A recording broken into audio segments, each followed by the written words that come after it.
this kind of seems like it's been a long time coming, Webby. I know. Almost forgot the line right off the start, but This is Ball on Blast, part of the On Blast Podcast Network, available on iTunes, SoundCloud, and YouTube. If you like it, then subscribe and tell your friends. Holla. thank you. You're far too kind for tuning in once again to a little thing we like to call the Ball on Blast Podcast. My name is Sheldon Alexander, and once again, I'm here with my guy, Andrew Webster. Webby, what is good? What do we got? 3 weeks to go? Just About under 3 that. weeks to go? About that. The NBA doesn't sleep, but we took a little bit of a break. Hey, Things died down for a couple weeks. All those NBA players were taking their vacations. We had to do the same thing. There were still a couple of stories, but it really started to heat up when you say all the NBA dramas started to ramp back up. We had media day. We had Yes, Jimmy we did. Butler. It's starting to get that time again where NBA is around the corner. So we gotta show up here at Ball on Blast. You know what it is, Webby? It's like the reminder of why we do this podcast. Not only is the NBA such a great sport on the court, but also off the court. And let's say the interwebs. The NBA is untouchable. And I mean, even today, as we set up to do this podcast, there's Tristan Thompson making some noise, making a bit of a splash. Unbelievable. Obviously, we know, which we'll get to for sure, right? Jimmy Butler has taken over the NBA headlines the past week. We'll talk to that. LeBron in LA. That Hollywood story continues. And of course, some pop culture stuff in our Ask on Blast segment, right? Yeah, we got some music to talk about for sure, man. There's some stuff to talk about, as always. And this is why we love this podcast. And you know what? I feel like Raptors fans might love this podcast this year because, you know what? There's Raptors talk. A lot of Raptors talk. Would you say that this is this is the most highly anticipated Raptors season? Got to be of all time, right? You know what, Webby? I'm so glad you said that, And we start with our Wrap It Up segment, which as always is about your Toronto Raptors. And Kawhi Leonard obviously had media day, and that's weird that I just said Kawhi Leonard had his media day. The Raptors had their media day, but all the focus was about Kawhi Leonard. And what you just said, Webby, is a perfect starting point. Because to me, right, is it crazy to say that this might be the most highly anticipated season in terms of the Raptors making the finals is a realistic goal for the first time in franchise history? And yet, that wasn't really the focus of Media Day, was it? No, of course not. The focus of Media Day is the huge acquisition that the Toronto Raptors made in the offseason because there's so much uncertainty around his future. Mm-hmm. So that's definitely going to be more of your... That's the easy narrative to follow, right? For sure. But here's the thing that I didn't get, right? Because I felt like everyone was coming in on the same page. We all know that Kawhi doesn't have a long-term plan to stay in Toronto. Now, could that change? Of course. But we know the situation heading in. So therefore, it just seemed like a super weird situation to that he was walking into in terms of he's just going to be asked the same question in different ways over and over and over again. Like, that just seemed weird to me. What was your first impression of the Kawhi Leonard media day? Was it the laugh? The laugh was, well, the laugh was the viral part, right? But yeah, I don't know. And I guess the laugh plays into it, but it was really how the media in Toronto and the media in Canada is going to react to who Kawhi Leonard is. Yeah. Obviously, it's a different situation. It's a different scene than he had in San Antonio. And while they were a super successful franchise with Kawhi Leonard at the helm, I don't think that, and I'm not trying to pump Toronto's tires here, but it's a big media market, especially when you compare it to San Antonio. So I think reconciling Kawhi Leonard's personality with the coverage that he's going to get from two national sports networks, basically, rather than a local Fox affiliate and, TNT coming in twice a month, is going to be kind of a culture shock, not for Kawhi and his people, but also covering an athlete like that for Toronto and Canadian sports media. That's going to be a new thing for them as well. They've never had an athlete like this to cover when it comes to the Raptors. You know what, Webby? You're totally right with that. Kawhi Leonard is coming in with a lot of different expectations, and the media market is a weird one. And we talk about it a lot on this podcast, just in terms of the way that we cover basketball in Canada and in Toronto especially.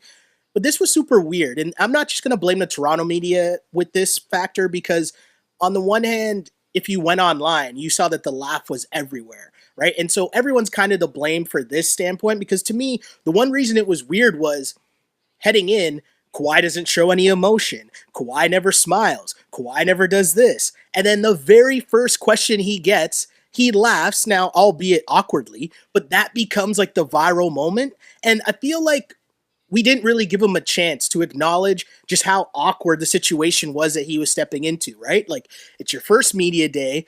You know that everyone's trying to find out, which makes no sense to me, but everyone's trying to find out, are you going to stay? Are you going to re-sign in Toronto? Right. How do you feel about being in Toronto? And you're being asked these questions by complete strangers that you've never met before. And the setup of the room, it's dark. So you can't even see who's asking you the questions. So you're having strangers hurl questions at you, the same question over and over again. And who wouldn't be awkward in that moment? You know what I mean?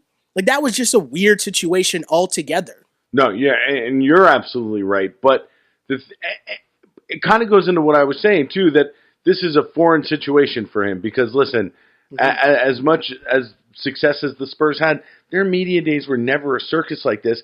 And if there was a lot of coverage, he had the benefit of having a guy like Pop, of having teammates like Manu and Tony Parker, who had been through that role before. But now, especially with DeMar not on the team anymore, and Kyle almost, I don't even know what to make of Kyle Lowry right now and his relationship with the media. I mean, with the situation of Kawhi coming in and his future being up in the air, this was all about him. And the microscope was fixed solely on him. And I'm sure that that's not something that he's really used to. For sure. And here's a question I have for you, Webby. What is the biggest sport in Canada? Oh, it's hockey. And so if you go by that standpoint, and the most popular athletes in hockey, Connor McDavid, Sidney Crosby, but hockey dudes in general, right? They don't ever say anything. Like, I couldn't tell you one important quote that Sidney Crosby or Connor McDavid have ever said, right? Right. But it's almost and it's almost like the Canadian hockey player is the worst offender in that. Like, any good hockey sound bites you get are usually from Russians or Americans. Exactly, right? And what are we told by the Canadian media? We pump the tires of Sidney Crosby and Connor McDavid because they're not all up in the media. They're quiet guys. They're just hard workers. Humble. They're hockey players. They're humble. That's what they do. So my question to you is, why was the same Canadian and Toronto media so thrown off by Kawhi Leonard, who's cut from the exact same cloth? Kawhi Leonard just wants to play basketball. That's it. He's a baller. There's nothing else to it. He's not the me guy that wants to be all in the camera and like talk to the media all the time. He's not going to give you an interesting quote on anything, but we know that coming in. So why would we place such a huge factor on what he was going to say in the first place? Like, all that talk about, was there going to be a press conference? When is the press conference? All that made no sense to me, because we know the kind of guy he is. So if we accept that in hockey, why was it such a big deal for us to understand with Kawhi Leonard? Well, I'm sure that it's bucking the trend of what you assume a basketball player to be. You assume a basketball player to be a LeBron James, an outspoken person who's going to, I mean, we talk about it all the time on this show, about the personality of basketball players coming through not just their play, not just through their social media presence, but by really everything they do. It's all followed by us, by fans across the world. And so to have an NBA star like this, who's a little demure and a little more laid back, especially to an audience that definitely probably has some black and white, and I don't mean that in a like a racial way at all, but like not a lot of gray areas when it comes to what basketball players should be, like it is in Canada. And that's not the fault of Canadians or even Canadian media. It's just almost like a newer sport. It's not quite as ingrained as it is in the United States. So to have a guy who doesn't quite fit into that mold of what you think a basketball player is going to be, that's what creates that kind of reaction, I think. Yeah, it was just odd to me that, we embrace Crosby and McDavid for being those kind of dudes, but Kawhi, we are almost looking at it as a detriment that he was quiet and like, why doesn't he come out and say blank? And it's like, what do you want him to say? Like, were you expecting him to come out in this press conference and announce that he was going to sign an extension with the Raptors? Like, I feel like we all know what this situation is, right? And it's funny, too, if you look at it the other way, it's like PK Subban kind of still gets crap Yeah. for doing the reciprocal only in hockey, right? Yeah. As an outspoken person, a lot of hockey media members, a lot of, especially Montreal Canadiens fans will tell you that, well, he was a problem in the locker room because he made it all about himself. And he wasn't like Crosby. He wasn't like McDavid. He didn't, keep on the straight and narrow. So it's funny how, if you start to step out of that mold of what people think you should be in terms of what sport you're playing, then you really get some backlash.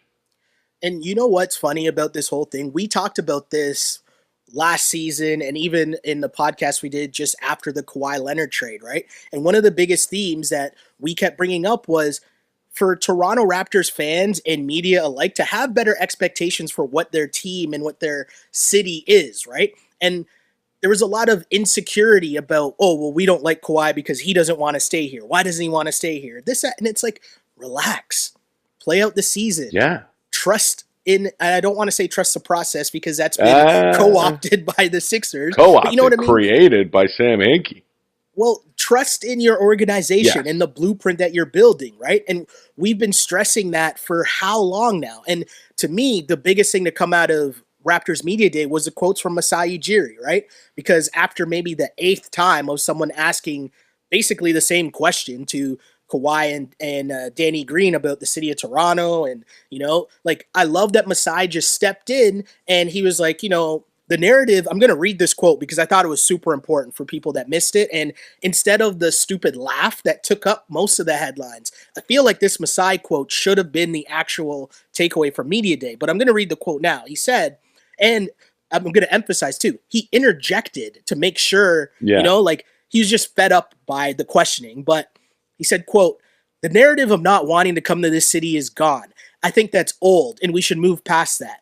Believe in this city. Believe in yourself. We can stop talking about coming to the city or wanting to come to the city. That's old talk. We want to win. We have a privilege and an opportunity to be one of the NBA teams here. That's a huge privilege for us, and it's our jobs here to try and greet these players. It's our jobs to try and sell it to these players here, but we're proud of who we are. We're proud to have these guys. We're proud to have the young guys we have. We're proud of what Kyle and everybody has done here. So let's move past that narrative of wanting to stay here or wanting to come here." Close quote. Masai's a G. Yeah. I love Masai Ujiri. He's a G because that's so real to me, no? No, you're absolutely right. And like for too long, the Raptors narrative around this team was that, they may be the 5th, 6th biggest NBA market, but really you have to look at them like a small market team because nobody's going to want to go there. But you know what they've done in the last 10 years is completely flip that narrative on its head. And I don't think that it starts with Kawhi. I think it started a while ago, even before Masai got here. When they were able to, just the way they've built this team throughout the last kind of decade and really built Toronto into not just a good NBA team, but an NBA team that can make the playoffs and win a couple rounds. Now, can they make the finals this year? I think they have a really good shot, and that's definitely going to go a whole lot further to helping that cause as well. But I think that he's right. The media has to get over this, like we say, narrative of not being able to bring anybody to Toronto. I think it's false. I think this is a huge NBA market, and it's proven to be a winner. Also, too, right? Like, you would think that narrative would have died down after Lowry and DeMar became all-stars and they both re-upped. Yeah. Right? Like, shouldn't that have started to change that narrative a little bit? And it still seems that we're coming from this place of insecurity. Like, why doesn't he want to be here? Well, maybe, you know what? And I know I'm jumping ahead to this season and who knows what happens, but I'm saying maybe if the Raptors have a great season, right? Let's say they, make it to the conference finals and lose, but it was a good season. and Kawhi Leonard decides that he doesn't want to stay here, maybe that's on him. Absolutely. Do you know what I mean? And it's not on the Toronto Raptors. And he's completely within his right to do so as well. Exactly. And just because he doesn't mean that the Raptors are trash, you know? Exactly. I totally agree with you, Webby. But again, the biggest thing that should have came out of this was championship expectations, getting two guys from the San Antonio Spurs, and we know how just legendary that franchise is, that organization, and getting those two guys and being able to almost like pick the brains or have the young guys learn from people coming from that pedigree, that's going to be massive going forward, even if it is just for 1 year. And this year is going to be amazing. I can't wait for the Raptors season to start. Preseason starts on Saturday, I'm pretty sure, in Vancouver. They're playing the Portland Trail Blazers. Nice. And I mean, I'm all in. And normally I don't care about preseason, and I really don't care because I know, like, how much is Kawhi really going to play? I would hope not a lot. Exactly. But I'm here for it, right? I want to see what's going to happen. The other big storyline, too, is Nick Nurse, right? Like, that's another massive storyline that is getting swept under the rug so far. Brand new coach with a team that has expectations of making the conference finals. Like, I'm interested to see how Nick Nurse does, right, Webby? Oh, it's going to be, it's going to be a very interesting experiment. I think that, honestly, having Nurse with his first year with a new player like Kawhi Leonard is very interesting. I think that if Kawhi maybe had been here the year before and already had a relationship with Dwayne Casey, then I think that it might be a little different. But it's kind of a fresh start for both of them. For both of them, yeah. And I love the quotes that came out of the early, I think day 1 or day 2. I think Nick Nurse was talking about how Kawhi was out there winning the one-on-one drill. Like, I guess they had like a pseudo one-on-one tournament and Kawhi won. And I'm like, I like to hear that. You know what I mean? No surprise, but I liked hearing that he's going hard in practice, right? Like, he's ready. And the other thing, too, while we were off, there were so many things, so many different storylines in terms of the Raptors hiring Kawhi's friend, but also Kawhi working out with LeBron. Yeah. And there were some whispers coming out of that workout that Kawhi was giving LeBron the business. Like, Kawhi is back to normal, right? I'm not rating what happened in a workout, but my point, though, bringing it up is it sounds like he's healthy. Like, he is ready to go. Well, not only that, but with a chip on his shoulder and something to prove. I mean, really, when you think about it, Kawhi was dragged through the mud for a whole NBA season. Totally. I mean, totally true. The media looked at this as completely Kawhi's fault, as he was the weak one in this relationship, and how could he be the one, and the mistakes that he's made and the people that he surrounds himself with. So I think, again, with this fresh start with a new coach and a new team, I wouldn't be shocked if Kawhi comes out and just starts kicking ass. Yeah, no, totally agree. The other thing to come out early from this not media day, but Raptors training camp, in Vancouver, has been Kyle Lowry. And so we didn't hear from, or I guess the first time we heard from Kyle Lowry after the trade was at USA camp. And he didn't really want to get into talking about the trade. He just kind of said DeMar was his boy and kind of left it at that. Media day, I thought he handled it pretty well, right? He said everything you'd want him to say. He's here to work and he's here to show out. But now that training camp started, it's been 2 days and Kyle Lowry hasn't talked to the media. Is this a thing? Are you worried about that at all? There's also a picture of Kyle wearing a hat. And mind you, it's a flashy hat. It's a nice hat. But on the side, there was a quote that said 1 year. Are you worried about Kyle Lowry at all from any of this stuff or no? What is with Kyle's message hats? Remember after he got in trouble with the golf and he wore the Masters hat? That was my favorite. This guy in his headwear sending messages. I like it. You know what? Not surprising that, honestly, bristly Kyle is back. And no surprise. They traded his best friend on the team. And I'm sure that he's got a little bit of chip on his shoulder. And again, like Kawhi, something to prove now as well, especially if he wants if he wants to pursue different opportunities than with the Raptors. Then, oh my goodness, they're throwing a fake punt. Sorry. Oh, that was terrible, terrible fake punt. We're recording it on Thursday. There's Thursday football on. So hey, Webby, we're sports fans. Exactly. That's allowed, man. So I think that Kyle definitely has something to prove here, especially early in the season. So he's probably doing that 0 dark 30 thing that LeBron does. Like, let's not talk to the media and get real fired up for the beginning of the season. Here's the thing, right? And I get Kyle Lowry is super salty. I think that, he's super salty, but I understand why he's super salty. As you mentioned, they traded away his friend, right? And I get it. And I understand that he's going to be upset about that. And I don't even blame him for not really wanting to talk about it at USA Basketball. And again, I'm going to point to Kyle at Media Day. He was just saying he's here to work. He said he's not really the guy who is in the media or on Instagram or whatever or talkative much during the off season, right? Like, that's not him. So I understand that. But he's here to work.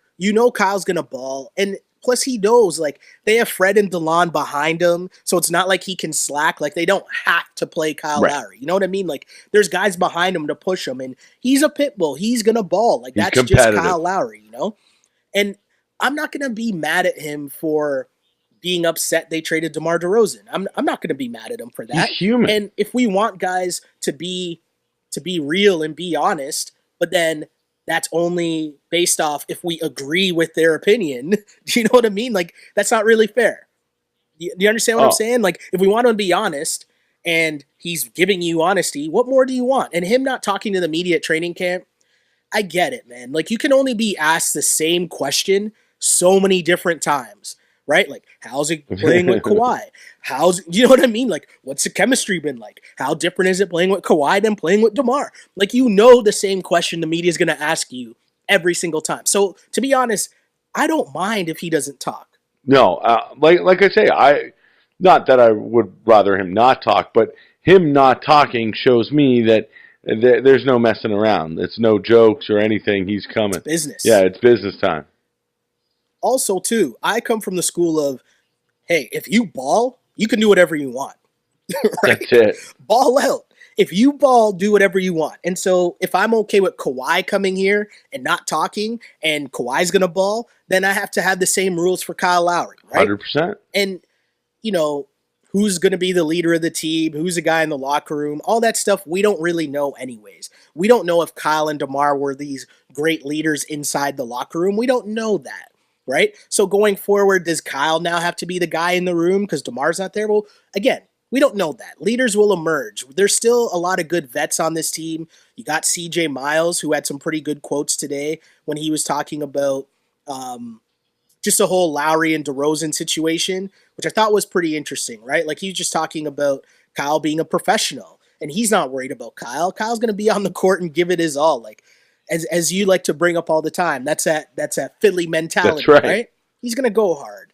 I'm not really worried about Kyle Lowry because, again, there's people pushing him from behind, and the Raptors have a good team. Who doesn't want to play on a good team? Right? That's it. You want to get traded to Atlanta? Like, just go for it later. But, if you are worried about Kyle Lowry possibly being an issue in the locker room, that leads us to our world famous turn up or turn down segment, Webby. That's right. And our turn up, turn down segment is pretty simple. We make a hot take, and then you decide whether it's turn up or turn down. Turn up means good, turn down equals bad. So, with Kyle Lowry possibly being salty, there's Jimmy Butler rumors floating all over the place. Jimmy Butler saga is all over the place, right? But we'll start here with this question, Webby. Turn up or turn down, Jimmy Butler is a franchise player. Ooh. When you say franchise player, you're talking best player on a playoff team, Yes, on a good team. He is someone you would want to build your franchise around. Ooh. With aspirations of winning. That's tough. He may not be a franchise player, but he's definitely somebody that I would build my team culture around. Okay. Jimmy Butler's work ethic, personality, and the way that he plays ball is definitely something that I would want to impart on my young players and veterans alike. I think that a guy like that is invaluable to have in your locker room, and I think I know where we're going with this conversation. I think that Minnesota is making the choice they had to make, but it's not the choice that I would make, everything being equal in a vacuum. Exactly. You know what's so crazy? Because I'm going to turn up on this, right? Jimmy Butler is a franchise player. Now, I don't know about he would have been the perfect franchise guy. Follow me for a second here, though. I think he would have been the perfect franchise player in Minnesota. Because here's the thing. These young bucks, if you want to learn under someone, it's Jimmy Butler. And it's a reminder of just different mentalities, right? Jimmy Butler is a dude that wasn't highly recruited in high school. Jimmy Butler's a guy that was like homeless at certain points of his life, right? Jimmy Butler scrapped for every single thing. He scrapped in college. He scrapped to get into the NBA. He scrapped while in the NBA to turn himself into a superstar in the league, right? That's a guy with the mentality of work hard, of go get, and that's what you kind of want, right? And it's kind of a different upbringing in the NBA, and I'm using quotations, but different upbringing than, let's say, Karl Anthony Towns and Andrew Wiggins, who are both highly touted stars from high school and into college and one and done and top picks in the NBA, right? And so I think that if you had that and you made that work, that's a perfect franchise for him to be the leader of. And last year, I know it didn't work, right? But if you really just take a step back and look at what happened with that team last year, they were in like third or fourth place. Butler gets hurt. They went, I think it was 10-13 or 10-14 without him in the lineup, and they fall to 8th. Now, if you just flip that and make them not even like great, but 13-10, they finish in 3rd. That's a huge difference, right? Between having to play Houston in the first round. And I just think that to scrap that after 1 year because, who knows what's going on, but clearly something massive is going on within that locker room. It kind of sucks because I think that was a perfect situation for Jimmy Butler and for those two young guys in Cat and Wiggins. But clearly something happened. What do you think happened with those guys? I think that they weren't listening to Jimmy Butler. And I think that Jimmy Butler, as he's wont to do, called them right out on their BS. Yeah. And I think that they got their feelings hurt. We talk about this a lot of times on the show, too, about the younger generation of basketball players. And you talk about two guys who, like we said, came up, really highly recruited, a lot of early success at a young age. And when you give teenagers that much success at a young age, teenagers already think that they know everything and they're never wrong. Mm-hmm. And then to be confronted with a personality like Jimmy Butler's, who's not going to take any crap, who's going to, he's going to be in the gym, when the lights turn on every day. Yeah. And if you're not in the gym every day when the lights turn on, you're going to hear about it. And I think that they got pretty salty. Yeah, and you know what's crazy too, right? Like, you got to think about being a one and done player at Kentucky or at Kansas. You're probably not having many situations where someone's telling you about yourself.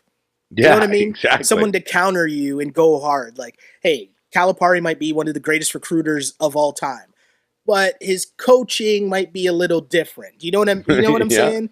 Yeah. And so now you're running into the NBA and you're beefing with these dudes. And even when it got to the point where, I'm pretty sure everyone by now knows what happens in the sense that Jimmy requested a trade. Andrew Wiggins' brother went to social media to say hallelujah. Jimmy then made an Instagram post where he said hallelujah as well and then said keep that same energy, which led to Steven Jackson, who is not one that you want the smoke with for sure.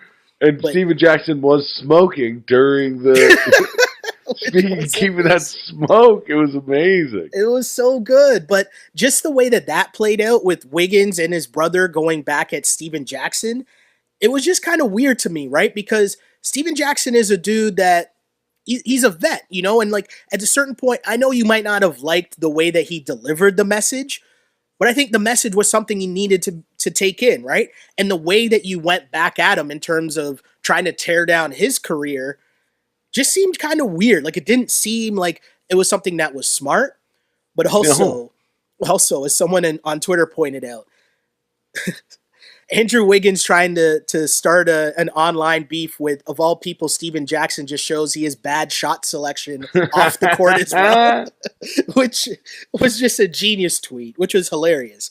But that whole situation was just so crazy, and it kind of made me really wonder where these guys' mindset was, but also did something bigger happen? Like, I know there's rumors, which I'm not going to play TMZ here and get too deep into them, but if you want, you can Google it, and it's pretty easy to find out what some of the other rumors in terms of what was going on in that locker room, right? I'll just say that and let you Google that on your own. Do the searching your own. But there had to be something going on in that room because this just seemed so weird to me. And I really think that it could have worked. Like, it was a great situation. And now who knows where Jimmy Butler is going to end up. But, you know, I don't. Yeah, on paper. I struggle with paper, the Wiggins versus situation. Steven Jackson thing. That was weird to me. Yeah, very strange. Did you see how that, like, got squashed, by the way? No. Oh, so it got squashed because... just thought, I figured somebody got to Wiggins and said, listen, I'm not sure if you're old enough to remember Steven Jackson and here's the thing. So Steven Jackson went online and he actually said, first off, quotables from Steven Jackson that should be remembered from this was respect it or check it. That was one of my favorite lines. That was just like, yo, that needs to be put on a t-shirt. Underdog, put that on a t-shirt. Respect it or check it. I thought that was amazing. But Steven Jackson went online and he said that Jerry Stackhouse actually, I think, is friends with someone in Wiggins' family is close with Jerry Stackhouse. And so Stackhouse reached out to squash it, and then Stackhouse reached out to Steven Jackson to squash it. And Steven Jackson put up a screenshot of his phone conversation.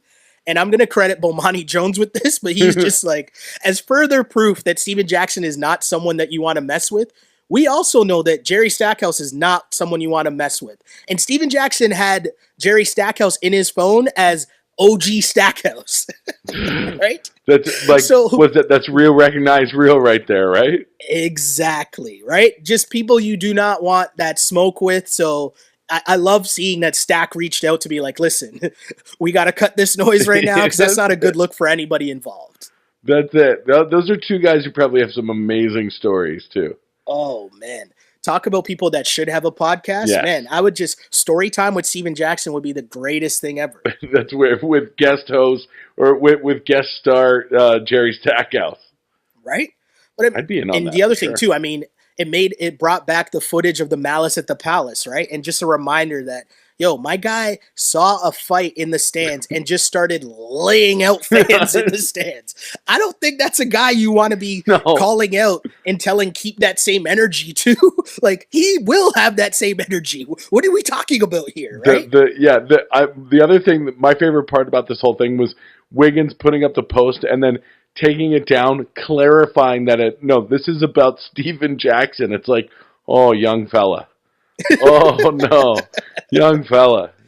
Oh, so good. So good. But I guess before we switch topics from Jimmy, where do you think Jimmy Butler should go? At first he said Clippers, then Nets and Knicks. Yo, and now the Heat have jumped into this fray. Did you hear where should Jimmy end up? Did you hear that the T-Wolves wanted Ben Simmons for Jimmy Butler? Like, what? What do you think what is Tibbs doing? What is Tibbs doing? I don't know, man. But I would say, honestly, where I'd want him to end up is, I'd like him to come back to the East. I think if he came to the East, listen, I don't think that he's necessarily a game changer with what he can do on the court. But an interesting thing would be to put him in New York on the Knicks. Yeah, I mean, there are the rumors of him and Kyrie wanting to link up somewhere. Bide your time. Jimmy Butler on the Knicks. Just like we said, great locker room guy. Maybe puts that presence on guys like Knox, some of the younger guys. You wait, you sit Porzingis out the whole year. You're the Knicks, so you're going to be bad. And then you wait, you get a high draft pick, and you sign Kyrie in the offseason. Oh, there goes Gurley. Now, I don't want this to sound too hot-takey, but I'm going to be really honest here. I'm not in the Raptors locker room. I don't know what's going on with the Raps, like inside. You know what I mean? We've heard reports from Josh Lewenberg, and shout out to Josh Lewenberg, who I think is like definitely one of the best people following the Raptors. Absolutely. But he reported on Media Day that the Raptors front office, whether it was Masai and Nick Nurse, were trying to reach out to Lowry multiple times during the offseason, and they got no responses back. So I'll say this. If at any point I am actually worried about Kyle Lowry sulking at all, I'm going to put all my chips in the table, and I'm trying to offer up Kyle Lowry for Jimmy Butler. and just say, hey, with Jimmy Butler and Kawhi Leonard, we're trying to go all in for this one season. Let's go and deal with what happens after this season. But that would, to me, would be a crazy, crazy move. Jimmy Butler coming back to the East, the duo of that perimeter defense of Jimmy Butler and Kawhi Leonard. Yo, again, let's go. Nobody, you wouldn't score 100 points on the Raptors all season. But the thing is, the whole wanting Ben Simmons, I don't know if that's true or not. That's just kind of a rumor that I heard. But I imagine that they would want more than Kyle Lowry. True. I'm just talking about someone to like highlight the package of whoever else you want to take off the team, right? Right. But I mean, Jimmy Butler, I'm assuming it's going to happen within days because as Woj keeps reporting, the owner kind of wants to get this done.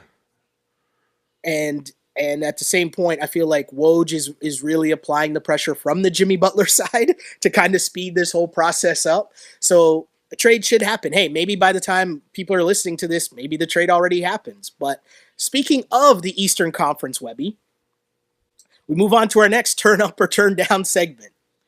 And Brampton's own Tristan Thompson set basketball Twitter on fire this afternoon with a little quote that Tristan Thompson... Little quote here. Tristan Thompson says, quote, "We're still 4-time Eastern Conference champions, so until you take us down from that, teams ain't got much to say. Boston, Philly, they ain't got much to say. Boston had home court Game 7 and lost. Philly, you guys almost got swept. Toronto, we know that story." Close quote. My question to you, Mr. Andrew Webster, for our turn up, turn down segment. Tristan Thompson wants all the smoke. Turn up or turn down? Well, Tristan Thompson doesn't read the sports news. Turn up, turn down. You know? Tristan Thompson didn't get the memo about LeBron going to the Lakers. But listen, you know what? I like it. Because you know what? Okay. Because you know what? He's right. He's right. They've won the East 4 straight years. Okay? You know what? The Raptors, look what happened the last couple of years. The Sixers almost got swept. The Celtics had a home court advantage in Game 7 and lost. He's not telling lies. Now, when the Cavs maybe miss the playoffs or don't make it out of the first round, and again, listen, I think the Cavs, I don't think they're going to be a last place team whatsoever. My guy Mark, I work with before I left, he saw a tweet that said, I think it was like the ESPN rankings or whatever, it said the Cavs are projected to win, I think, like 31 games this year or something like that. So I thought that was pretty funny. I think they're going to be a little bit better than that. Really? Yeah. Really, yeah? I don't think that they're going to be completely horrendous. I really like Sexton, and I think returning the guys that they returned isn't such a bad thing. And I know that you're a big Bill Simmons fan, too. There could be a Ewing theory potential here. With the Cavs. Okay. Now, so you think so? Let's not go crazy. Let's not go crazy. I don't think they're going to be in the top, 5 or 6, but it wouldn't be surprising to me if they were making a run for an 8th spot in the East. By any chance, did you catch any of the quotes from certain players on other teams responding to Mr. Tristan Thompson? Did you catch any of this? I just actually saw the quote this afternoon, actually, before I texted you about coming and doing the podcast. I saw that, and it kind of spurred me. I was like, oh, yeah, we're doing the podcast tonight. We're definitely going to talk about this. Marcus Morris with not 1, not 2, not 3, not 4, but 5 laughing emojis. Okay, good. Says, at real Tristan, cut it out. Get that vacation ready early this year, fam. Ain't shit going through the Cavs this year.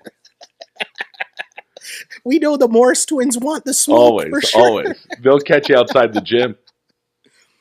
Your boy Ben Simmons said, at Tristan Thompson, yeah, okay, buddy, see you soon, with a smiling emoji. And JoJo, of course, LMAO.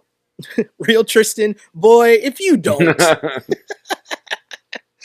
I love this. This is why it's funny. We set up, as you said, we set up to do the podcast today, and then something like this happens, and you're just like, this is more juice. It's back. And I'm turning up. I'm actually turning up on this. Tristan does want all the smoke, and I respect it. He's not laying down. He's not just sitting there and saying, oh, well, we don't have LeBron anymore, so we're going to suck. We're rebuilding. No. I like this attitude because what do you want him to say?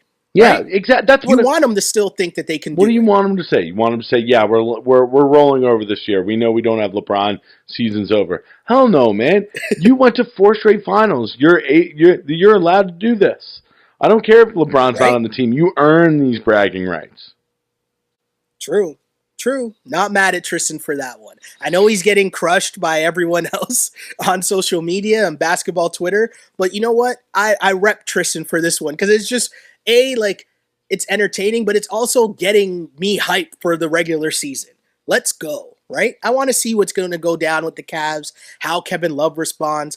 Colin Sexton stepped right in and stole Kyrie's number right away. I like that a lot. This. I like Sexton quite a bit. You were talking about Ewing theory. Maybe the Cavs, I don't know. But speaking of that one LeBron, Raymond James, LeBron headed to the West Coast, as we know by now, and he is now a member of the Los Angeles Lakers. And LeBron was asked by a reporter. The reporter said, "How do you expect to earn the loyalty and respect of the LA fan base?" Now, LeBron looked and said, "Me? Huh? I signed a 4-year deal. What more do you want me to do?" Now, mind you, I'm reading that quote. The look on LeBron James's face as he's answering these questions was amazing. But it also leads us again to our last turn up or turn down question. And LeBron needs to win over the Lakers fans. Is that a turn up or turn down from you, Mr. Andrew Webster? Well, I think that's a turn up. That he does need to earn the respect of the Laker fans. But here's the thing. It's LeBron James, and it'll take him about 1/4 of the first game to do that. Yes. 100%. Like, that's for sure. That's why he went to LA. He wouldn't go to LA if he wasn't interested in winning over one of the biggest fan bases, not just in the NBA, but in sports. Yeah, no, totally true. And the interesting context here that needs to be mentioned, right, is I'm going to turn up on this and say LeBron needs to win over Lakers fans, but more importantly, LeBron needs to win over the Kobe stans. And the Kobe stans make up a very high percentage of Laker fans, right? And these folks, remember, as a Kobe stan, it was a Kobe and LeBron debate for the majority of LeBron James's career. And I bet you that there's still a very large portion of that community that still believes that Kobe Bryant is better than LeBron But again, James, that's right? only gonna last 1/4 of the first game.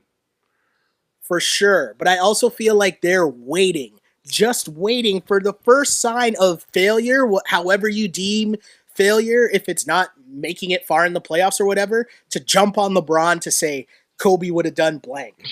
Listen, Kobe would have done a lot of things, but he's not going to be doing what LeBron's going to do.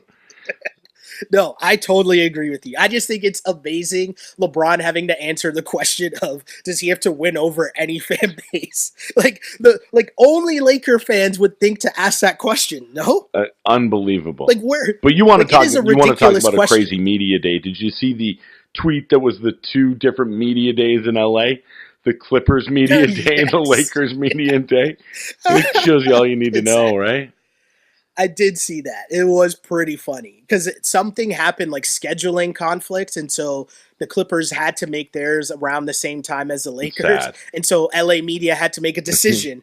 And yeah, pretty easy decision. We know who they chose. Pretty easy decision to make.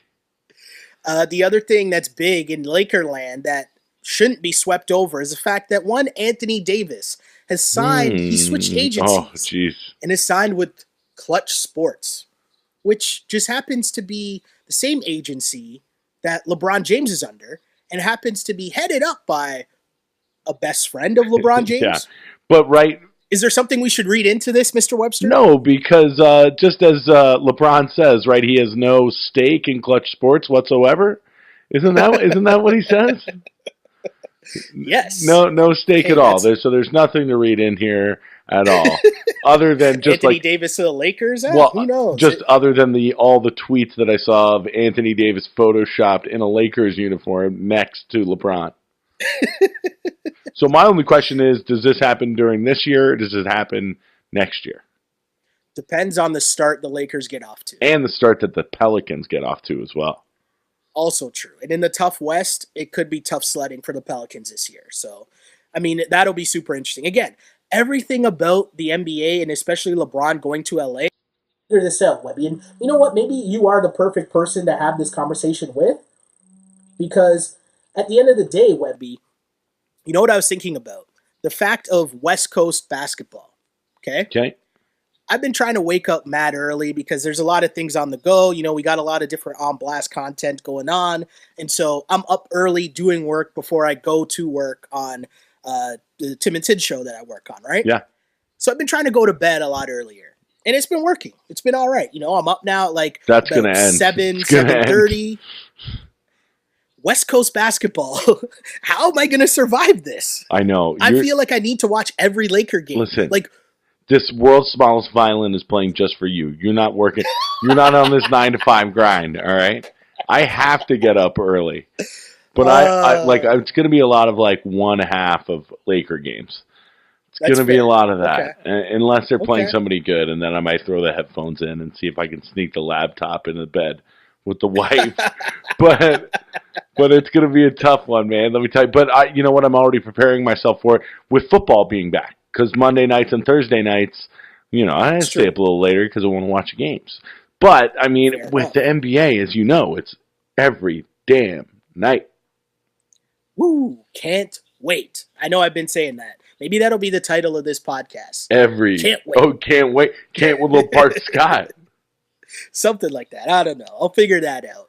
But, you know, I guess this is a transition into our Ask on Blast segment, but this LeBron James kind of Hollywood takeover, this is kind of incredible. Like, have you been paying attention to some of the projects and stuff he's been working on? Obviously, Space Jam got a lot of headlines last week when that was announced. Here's the thing about Space Jam.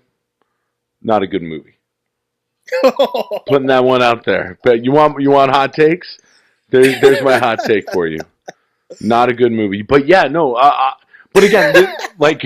We knew. I'm not even going to have this argument. We knew. I just can't. We knew that LeBron wanted to go to a major market, and we knew that he has aspirations far greater than the sport of basketball. So you knew that when he went to LA, that this kind of production house, like he's been always really interested in movies, documentaries, things like that, and he's putting his name out there as a pretty interesting media mogul kind of person. So I'm not surprised by all these projects. And honestly, with the way that he's tackled the schools that he's been building and the way that I wouldn't be surprised at all if he were successful in these endeavors either. And I can't wait to see some of the projects because outside of Space Jam 2, he's got some other really cool ones that are, you know, stories that I don't know a lot about. I was listening to Tiffany Haddish was being interviewed on the Bill Simmons podcast, and she was talking about he's got the rights to a story of this woman who was the first multi-millionaire African-American woman in the United States, and they're making a movie about it, and it's LeBron James's production house that's doing it. And that's a very cool story, something I don't know a lot about, so I think that with the right people involved, it would be really cool, and it would be, honestly, really awesome to see LeBron excel at something else other than basketball. Yeah, I mean, you mentioned some of the projects. The Shop, I thought was really dope. That first episode they had of The Shop, I thought was so cool. I just love Draymond drinking wine. You know what made me mad? The argument about people being like, what barbershop do they drink wine in? It's like, it's a TV show. No, exactly. Like, do you think LeBron actually goes to a barbershop right now? Like, what are we talking about? Like, it was just an amazing, like, dumb. I guess that's a hot take era, especially in the summer when there's not much to talk about. But it was just funny the side that people had to jump on to tear down The Shop just because it was something LeBron did. Yeah. You know what I mean? And the angles people were taking. It was so ridiculous. But anyways, I thought The Shop was dope. He has a Muhammad Ali doc on HBO that's about to happen. One other thing, and I know we recommend stuff to watch all the time on this podcast. LeBron had a doc he did with Jay Will, where Jay Will went to a high school in New Jersey, and I read about this. Yeah, Jay Will like helped the basketball team. It was like a high school basketball team, and Jay Will would show up and help coach them throughout the season. But it was really more about the kids and the stuff that these kids were dealing with off the court, because it was a really tough neighborhood that the school was in. And so the kids were dealing with a whole lot of different issues off the court, and how Jay Will and also their coach mentored the kids through that and used basketball as a tool to give them hope. It's a really cool doc. I think it's called One Shot. Yes. Shit, I got to Google that because I don't want to get that wrong. But it was a really good doc, and it was cool too just to see how the media industry works now, because it started off on YouTube, right? And so they would release different episodes as the season went along on YouTube, and then it ended up on ESPN one night. And so it was just interesting to see how these things get rolled out. You know what I mean? In terms of, it's not just a straight deal with a particular best shot. Sorry, that's what it's called. Best shot. Yeah, so you can watch that on YouTube, and I think it was on ESPN. So I don't know if it'll be anywhere else. But like, in terms of the real story and what these kids were dealing with off the court, and then having to like wake up and go to practice the next day, is a really, really interesting look at like inner city kids and what they had to deal with in the game of basketball, being a tool to help them deal with real life. Really good stuff. Cool. So I'm interested just as much as what LeBron's doing on the court with the cast of characters of Lance and Michael Beasley and Rondo, and LeVar Ball's been awfully quiet. I'll say that so too. far. But just as much as what LeBron's putting up with the cast of characters on the court, he's doing major work off the court as well, right?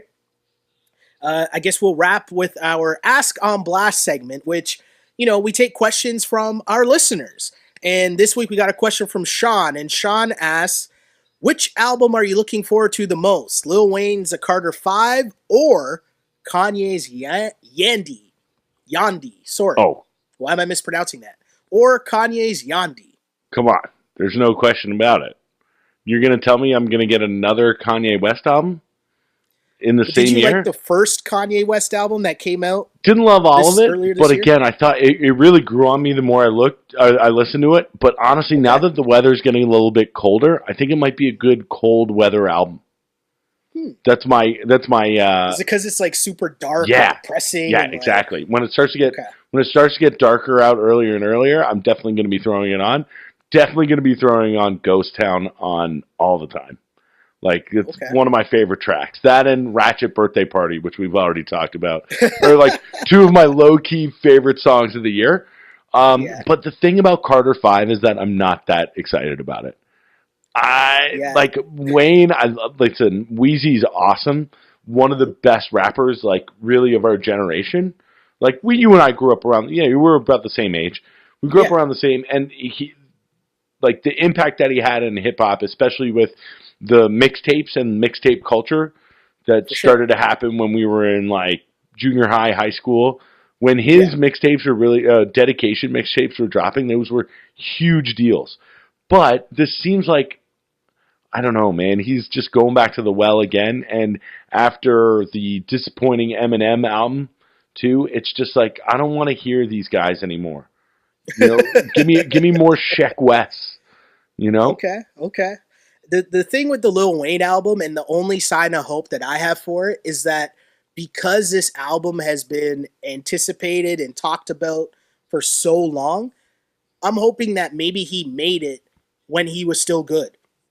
And it's just been sitting on the back burner? Yes, it's just been sitting on the back burner for all these years, and that's why he's just putting it out right away. As soon as they sorted out the money issues at whatever was going on with him and Baby, they just had this waiting. And so it's not because Wayne has fallen off over the years, but you're right. Like, his influence is basically everyone in this modern age of hip hop now is some form of Lil Wayne. No? Yeah, no, absolutely. And that goes from everybody from like friggin' Lil Uzi Vert to Tyler the Creator. Like all exactly. Like, and even the look the look of the dreads and the colored hair and the tattoos on the face, and even your boy Takashi and all that, right? Like that's all something from the Lil Wayne wave. And so his influence is undeniable, but I don't know how excited I am for it. Kanye is still canceled to me. Like Kanye, he got really super annoying. Although I did find his whole that walk under the subway tracks in Chicago, Yeah. where he's talking to Nick Cannon and who was it, Tyrese or Yeah, Tyson Beckford, whoever it was. Yeah. Like I did find that funny, but overall, I'm still like Kanye's just trolling us. He's only doing these things to make headlines when he's trying to sell us something, and so I'm going in. I'm gonna listen to it. Yeah. But I don't have any expectations for anything Kanye does. What I'd really like, though, is like the last kind of Kanye wave that we got earlier this summer, where we got a Pusha T album that was produced solely by Kanye, where we got a Kid Cudi and Kanye album, and we got what I want to see is another wave like that.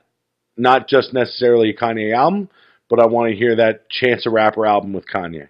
I want to hear Kanye produce some more artists and more short albums, 7-track albums that are just solely produced by him with other artists that he likes making music with. But this is the thing that I don't understand, right? Like Drake showed you the blueprint as to why he makes these albums that have 25 tracks, right? Because it's rigging the streaming game, right? It's rigging the streaming game. Like if me and you both listen to a Drake album that has 25 tracks, well, that's 50 listens right there. Right? As opposed to if we both listen to a Kanye album that has 7 songs on it, right? So it's weird to me to see Kanye kind of go the opposite way and release these short albums.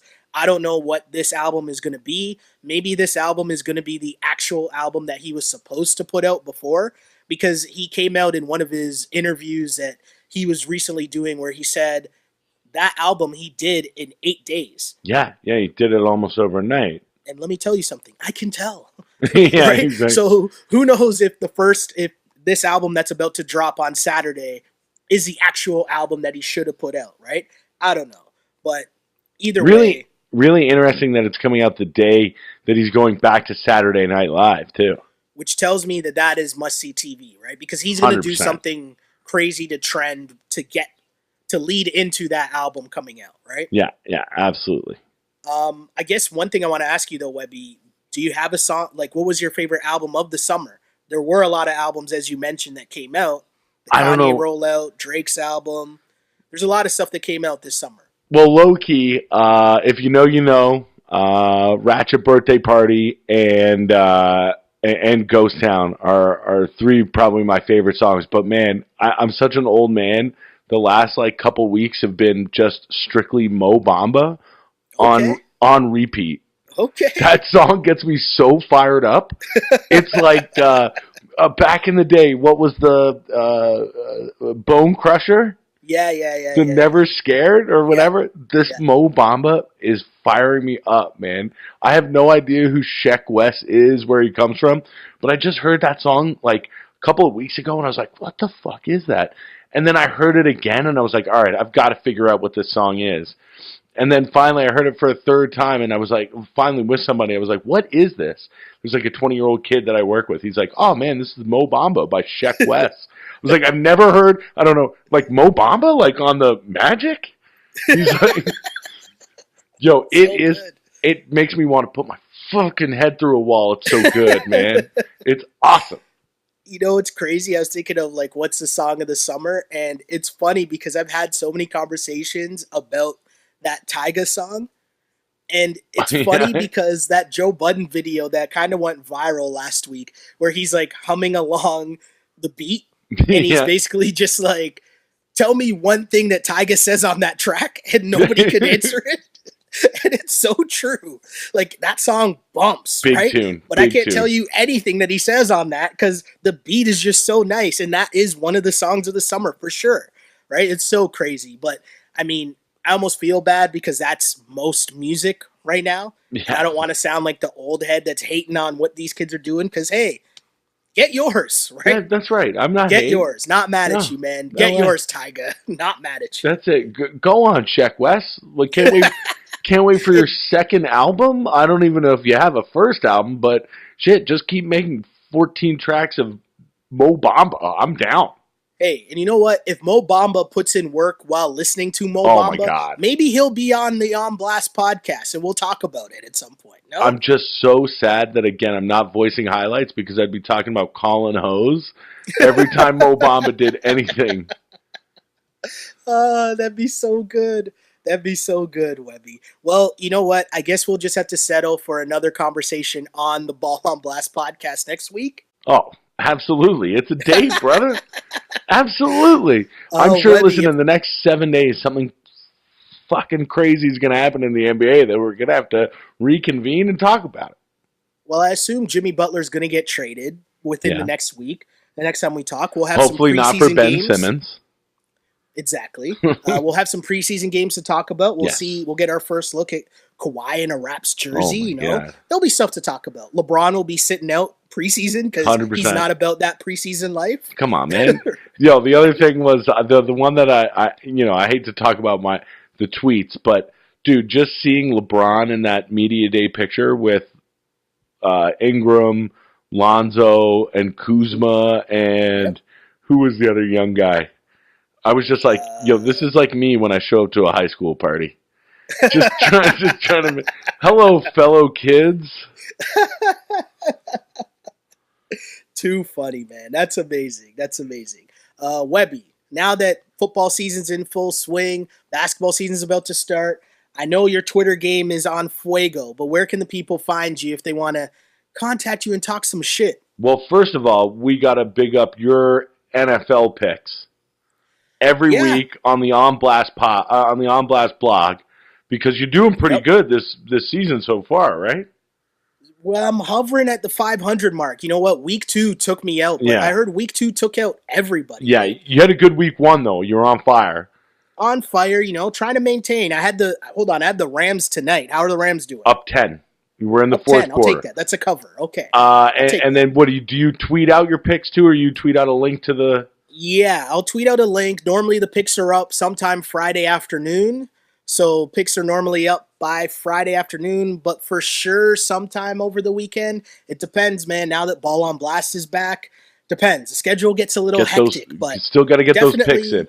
Because I was going to say, got to get the picks in. I was going to say, before you get your pro lines off, check out the On Blast blog. Friday night too, I put out 5 NCAA picks for NCAA football heads out there, and I've been pretty good so far this season. We're going to try and keep that going this weekend. So if you're looking for some college football betting picks, at AWebster84 on Twitter.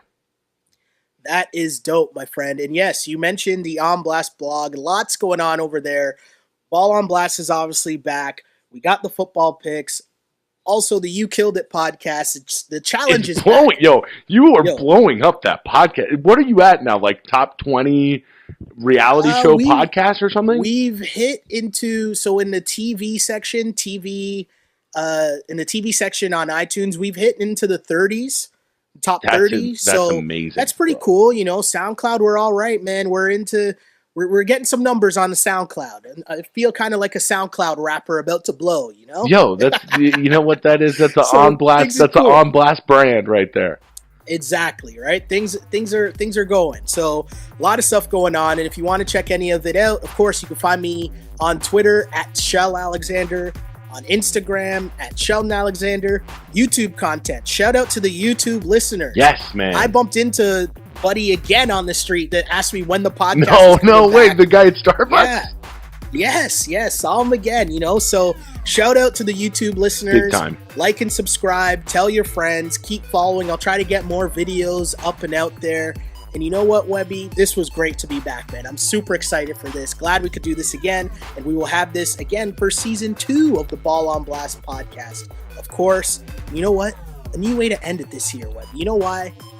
Because I used to pray for times like this to rhyme like this. This was the Ball on Blast podcast. Until next week, see ya. Peace.